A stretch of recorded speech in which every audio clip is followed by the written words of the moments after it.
Allez, let's go, un exercice de bac sur la fonction logarithme avec du logarithme de la convexité. Voilà, hop, je le prépare, il est là sous tes yeux. On va avoir deux parties dans cet exercice, une partie avec une étude graphique et la deuxième partie avec l'étude de la fonction à proprement parler. Alors c'est du logarithme fonction composée, ln de u, avec un polynôme. Non, oui, c'est un polynôme à l'intérieur du logarithme. Bref, il va falloir étudier les limites et tout. Je ne connais pas cet exo. Là, je suis en train de faire pas mal d'exercices là, à l'heure actuelle sur les sujets de bac, maths. Je ne connais pas les exercices que je manipule parce que c'est des exos de 2021 là, que je suis en train de prendre. Donc je les découvre avec toi, mais en même temps, ça me permet de te montrer en direct live, sans fioriture, comment faut faire. Ok? Allez, avant de démarrer, comme d'hab, fais une première lecture du sujet si tu peux, si tu veux. Regarde, je te mets tout le sujet lisible. Hop, voilà, tu mets la vidéo sur pause, tu fais l'exercice, comme ça après tu te corriges avec ma correction. Deuxième chose, rappelle-toi qu'il faut surtout pas hésiter à t'abonner à ma chaîne. Petit clic en bas à droite de la vidéo, regarde ici, il y a un petit bouton, très joli petit bouton qui est quelque part par là, là, ici. Et tu cliques dessus, tu as toutes mes vidéos au fur et à mesure. Et en plus, tu participes à donner de la visibilité à mon travail. Et là, c'est plutôt sympa de ta part. Mais en même temps, tu as toutes les notifs de toutes les vidéos que je sors. Tu sais qu'il y en a vraiment beaucoup sur ma chaîne. Je fais pas une vidéo par mois, hein, j'en fais beaucoup plus. Beaucoup, beaucoup, très beaucoup. Et puis troisième chose, je sais plus, troisième chose, il faut que tu te motives. Allez, on y va. Ah oui, troisième chose, il faut anticiper les questions. Alors anticiper les questions sur un exo comme ça, oui, qu'est-ce qu'il faut faire quand tu arrives sur un exo comme ça? Il faut que tu te dises, j'ai une courbe, on va me demander de lire des coefficients directeurs de tangente, on va me demander de lire donc des nombres dérivés, des images, on va me demander des lectures de signes éventuellement. Je projette les questions avant même de les lire, tu vois. Ah oui, la convexité. On va me demander éventuellement de déterminer la convexité graphiquement. Après, de retrouver ça par le calcul, c'est-à-dire que je m'attends à quoi sur des études de fonctions? À des limites, à du TVI. Regarde, f de x égale 2, TVI. Je m'attends à dériver une fois, dériver deux fois. Bon, là, ils te donneront la dérivée seconde, ils sont sympas, mais on dérivera au moins une fois. Donc tout ça, on s'attend aux questions. Et une fois qu'on a bien compris les questions classiques qui tombent, on est surpris de rien, franchement, et puis on déchire son sujet, quoi. En fait, on va l'exploser l'exercice. T'es prêt? Allez, on passe en mode, on explose le sujet. Question numéro 1. Déterminer le coefficient directeur de la tangente à la courbe de la fonction f en 0.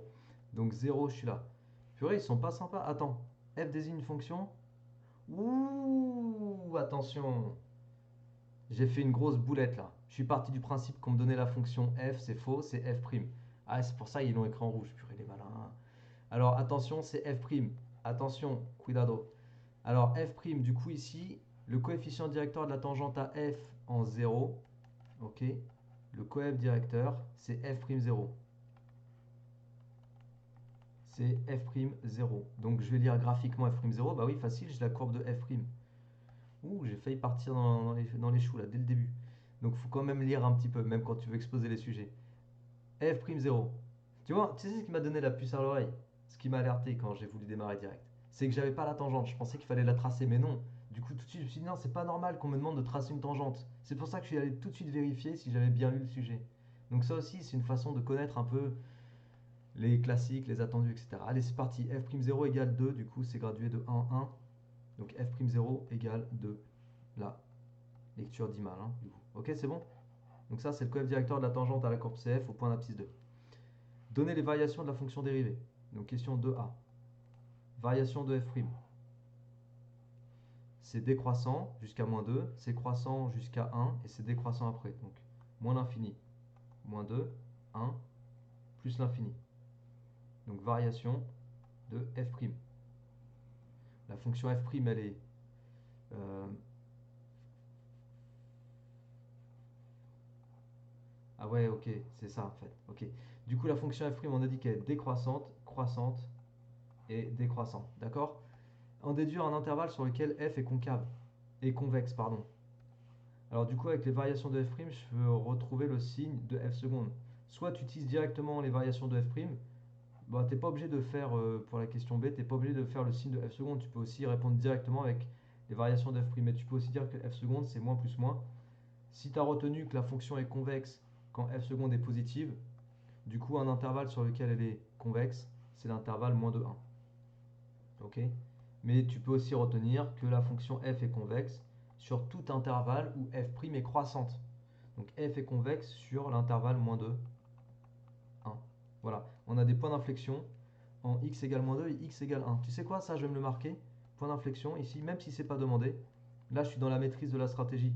Point d'inflexion en x égale moins 2 et x égale 1. Pourquoi je te dis maîtrise de la stratégie? En fait, ça c'est quelque chose dont je t'ai souvent parlé dans d'autres vidéos. J'avais même fait dans une de mes toutes premières vidéos. J'avais fait une explication là-dessus. Je vais te mettre le lien au-dessus de ma tête si ça t'intéresse d'aller voir ça. Même si c'est ancien, même si j'étais pas aussi à l'aise qu'aujourd'hui face à la caméra, ça reste plutôt cool à regarder parce que je t'explique en fait l'état d'esprit dans lequel il faut que tu te places quand tu es face à des exercices. Maîtrise de la stratégie, c'est que je m'attends à ce qu'on pose une question sur les points d'inflexion. Et regarde, bingo, ça manque pas. Déterminer le nombre de points d'inflexion de la courbe représentative de f. Et là, en fait, en projetant cette éventuelle question, je sais d'avance ce que je vais devoir répondre à la question 2, à la question 5. 2 points d'inflexion. Ok? Bon. Bon. Non, rien à voir. Géométrie dans l'espace, ça. Alors, partie 2. Partie 2, hop. On est parti. On est parti 2. Ok, allez, go. F de x, fonction ln de u, j'écris ici ln de u de x. Alors, ln de u de x, fonction composée. Calculer les limites de la fonction f en plus l'infini et en moins l'infini. Alors, en plus l'infini, ça va faire plus l'infini, moins l'infini, ça va faire plus l'infini. Et après, je fais la composition. Bon, ça, pour le dire, on va écrire que... on va poser correctement les choses. La limite de x carré plus x plus 5 demi, quand x tend vers plus l'infini, ça fait plus l'infini. Tout ça, je l'appelle grand X. Ok. Et je vais aller chercher la limite quand grand X tend vers quoi? Grand X tend vers quoi du coup? Bah, grand X tend vers plus l'infini. Je vais aller chercher la limite de ln de grand X, puisque dans la parenthèse, en fait, c'est grand X du coup. En plus l'infini, ça fait plus l'infini. Donc conclure ici que par composition des limites, la limite de ln x carré plus x plus 5 demi en plus l'infini, c'est plus l'infini, ok? Donc la limite de f de x, plus l'infini, en plus l'infini. Maintenant, pour moins l'infini, on va juste faire un tout petit changement d'écriture. X carré plus x plus 5 demi. Je vais l'écrire x carré, facteur de 1, plus 1 sur x, plus 5 sur x au carré. Parce qu'en moins l'infini, sinon tu vas avoir une forme indéterminée. La limite de x carré en moins l'infini, c'est plus l'infini. La limite de toute ma parenthèse, je réécris pas tout, 1 plus 1 sur x, nanana, en moins l'infini, c'est 1. Ok. Donc, par produit, je détermine que la limite de x carré plus x plus 5 demi en moins l'infini, c'est 1. Alors, c'est plus l'infini fois 1. C'est assez relou de tout écrire, je suis d'accord avec toi. Mais le truc, c'est que sur une copy back, tu vas devoir calculer 2 limites ou 3 limites. Donc, il faut bien les faire. Là, en fait, moi, je suis juste en train de te montrer, on est en entraînement. Mais sur une copy back, il faut vraiment que tu écrives tout bien, parce que tu vas être évalué sur 2-3 limites, quoi. Il faut qu'elle soit bien écrite. C'est x tend vers plus l'infini, bah c'est plus l'infini, voilà. Donc par composition, la limite, j'écris un peu mal, hein, désolé, mais tu as compris que c'est pour aller vite. Voilà, j'ai carrément écrit E, quoi. La limite, c'est plus l'infini quand petit x tend vers moins l'infini, attention. Ok. Donc pas d'interprétation, pas d'asymptote, pas de trucs comme ça, on a juste 2 limites, voilà, c'est tout. En utilisant la composition, check pour la question 1. Déterminer question 2, une expression f' de la fonction dérivée de f pour tout x réel. Alors f', je vais réécrire f de x, c'est ln de x carré plus x plus 5 sur 2, forme ln de u, dérivée u' sur u. Ok. On me dit qu'on travaille sur R, donc je me prends même pas la tête avec les histoires comment dire, de valeurs interdites ou d'intervalles où la fonction est définie. A priori, ce polynôme du second degré, il est strictement positif. Je peux le vérifier, C'est-à-dire que tu peux utiliser ta calculatrice pour vérifier que x carré plus x plus 5 demi est toujours positif, c'est-à-dire delta négatif, pas de racine. Je vais vérifier ça. Comme ça, en fait, même si c'est pas demandé, on se dit que dans un autre exercice, on pourrait nous le demander. On pourrait nous demander de justifier l'ensemble de définitions de f sur R. Voilà. Effectivement, le delta vaut moins 9. Donc cette fonction-là, x carré plus x plus 5 demi, ne s'annule pas et elle est toujours du signe de son coef A, donc toujours positive. Ça veut dire que, là, si je te fais ça en parallèle, x carré plus x plus 5 demi. Ça, c'est pas demandé pour le sujet, c'est cadeau. Delta, le discriminant associé à ce polynôme, il vaut moins 9. Donc, x carré plus x plus 5 demi est toujours strictement positif, du signe de son coef A. Donc, df, l'ensemble de définition de la fonction f, c'est r tout entier, parce que je n'ai aucune valeur de x qui me donnerait un résultat négatif là dans le logarithme. Négatif ou nul. Si c'était le cas, il faudrait se poser la question. Bon, toujours est-il que f', du coup, je fais la dérivée de x carré plus x plus 5 demi, donc 2x plus 1, sur x carré plus x plus 5 demi. Voilà, je laisse comme ça. On a une expression de la fonction f. Et puis on a étudié là, on a étudié d'ailleurs que c'était toujours positif. Donc ça c'est pas mal parce que du coup, j'ai justifié que ça, c'est positif. X carré plus x plus 5 demi. Après on pourrait le justifier en disant que l'intervalle de définition c'est r tout entier, donc a priori pour tout x réel, x carré plus x plus 5 demi est strictement positif. Mais il va falloir le dire quelque part parce qu'on va te demander d'étudier les variations de f, le signe de f'. Et moi là je vais pouvoir dire que f' de x a le même signe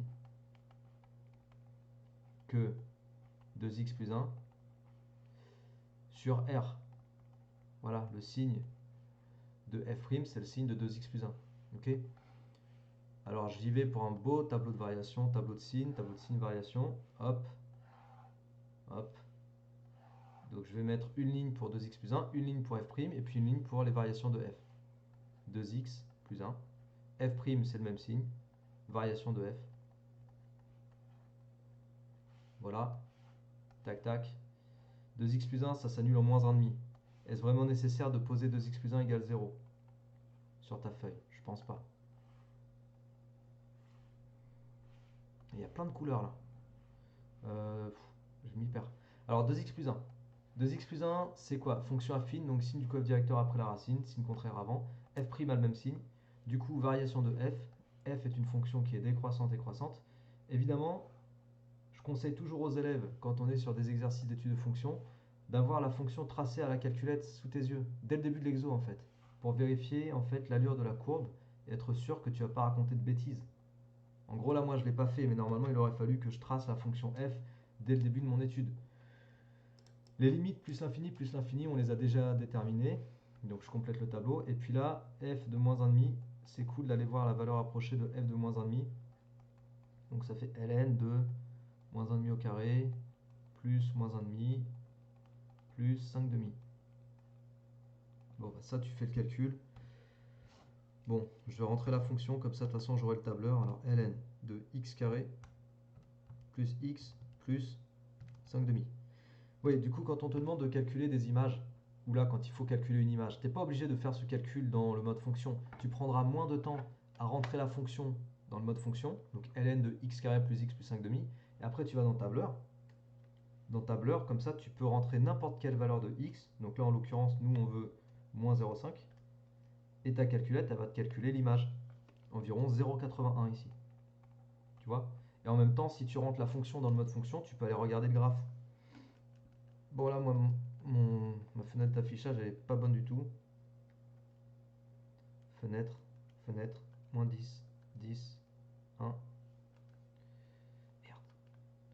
Moins 10, 10, ouais, 1, ok. Bon, décroissante, puis croissante. Ouais, c'est bon. C'est bon, elle est décroissante, croissante et ça change en moins 1,5. Le minimum, donc, environ 0,81. Ok? Alors, on a fait quoi? Check, check, check, pas check. Justifier que f de x égale 2 a une unique solution alpha dans l'intervalle moins 1,5 plus l'infini, donner une valeur approchée de alpha à 10 moins 1 près. Alors, pour justifier ça,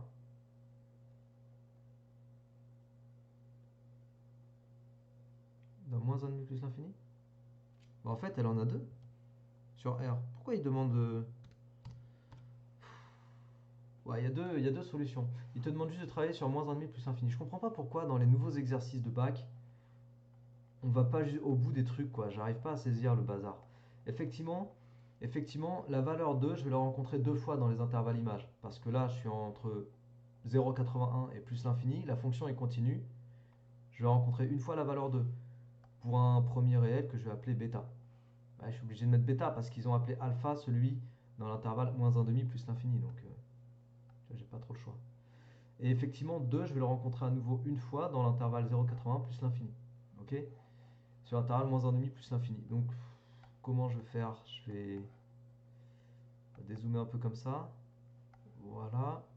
Je vais reprendre le tableau. Voilà. Je duplique. J'agrandis. On va travailler ici. Donc, on est sur la question 4a.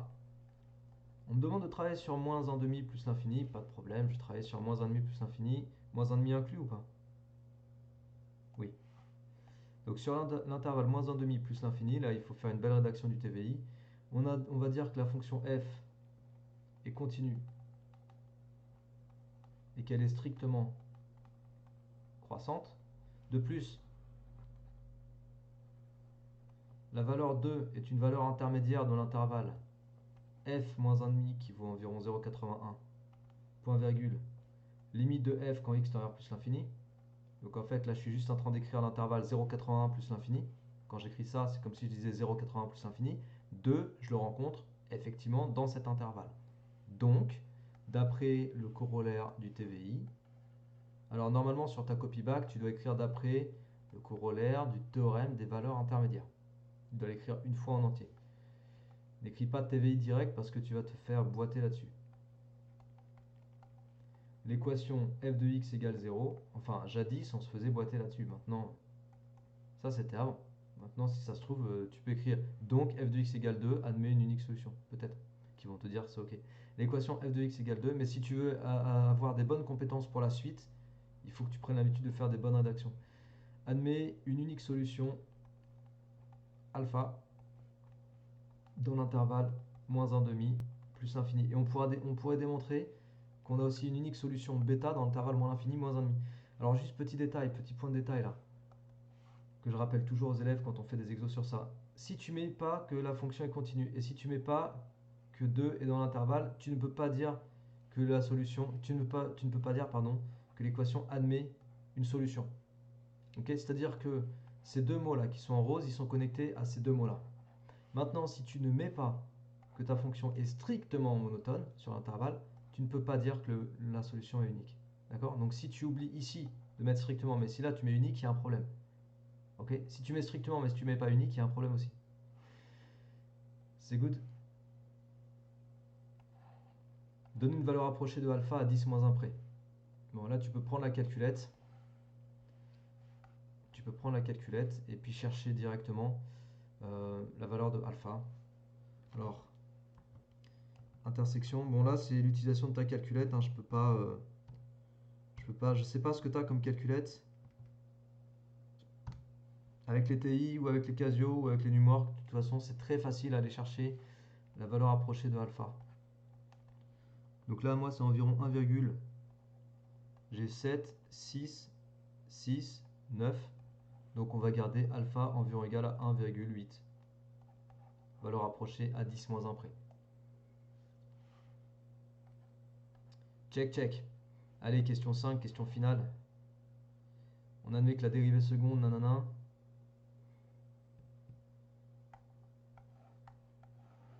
Le nombre de points d'inflexion. Alors, point d'inflexion, donc on a la dérivée seconde. Point d'inflexion, c'est quand la dérivée seconde s'annule. F seconde de x égale 0. Ok? Alors, combien de fois f seconde de x va être égal à 0? F seconde de x, c'est moins 2x au carré, moins 2x plus 4 sur le polynôme au carré. Quand un quotient est nul, c'est que c'est le numérateur qui est nul. Donc du coup, alors ouais, ça oublie pas, hein. A sur B égale 0, ça équivaut à A égale 0. Simplifie tes équations au fur et à mesure, ne te trimballe pas des trucs inutiles, parce que c'est inutile, justement. Et oui, ça c'est une phrase profondément philosophique. Ne te trimballe pas des trucs inutiles, parce que c'est inutile. Note-le, écris-le sur un post-it et colle-le au-dessus de ton bureau. On va diviser tout par moins 2, d'accord? Là, je vais tout diviser par moins 2. Pourquoi? Bah, parce que ça va me permettre d'avoir x carré plus x moins 2. Oui, c'est juste histoire de simplifier mes coefficients et puis ne pas me balader des moins en fait. Je sais que quand il y a des moins, tu risques de faire plus d'erreurs de calcul que quand il y a moins de moins. Quand il y a moins. Ça aussi, c'est profond. Il y a beaucoup de phrases profondes dans cette fin d'exercice. Donc, on va résoudre ce polynôme du second degré. On va chercher le discriminant. Alors, b carré moins 4ac, ça fait quoi? Ça fait 1 moins 4 fois 1 fois moins 2. Bon, ça fait 1 plus que 1 plus 8, ça fait 9. 9 positif, 2 racines. Donc, 2 solutions. Donc, 2 points d'inflexion. La question, c'est quoi? C'est le nombre de points d'inflexion. Voilà, je me contente de répondre 2 points d'inflexion. Je suis un peu déçu parce qu'on aurait pu me demander de déterminer leurs abscisses. Tu vois? Et j'aurais pu retrouver ce que j'avais anticipé tout à l'heure, à un moment donné, je sais plus où. X égale moins 2 et x égale 1. Tu peux résoudre ce polynôme, et les solutions de ce polynôme, normalement, c'est x égale moins 2 et x égale 1. Je vais faire la calculatrice. 1, 1, moins 2. Ouais, moins 2 et 1. C'est les deux solutions. Ok? Bon, bah, je l'écris pas du coup parce qu'ils n'ont pas posé la question, ils sont nuls. Franchement, je m'attendais à un exo plus dur. Bon, ça t'a plu? Sur un exo comme ça, tu prends tous les points. Tu laisses rien derrière toi. Tu vois, si tu prends pas tous les points sur un exo comme ça, c'est pas bien. Parce qu'il y a des exos un peu plus durs que ça. On va essayer d'en faire des plus durs. Ok. Si ça t'a plu, encore une fois, dis-le moi en commentaire, partage, diffuse, abonne-toi à ma chaîne si t'es toujours pas abonné, n'hésite pas, surtout pas.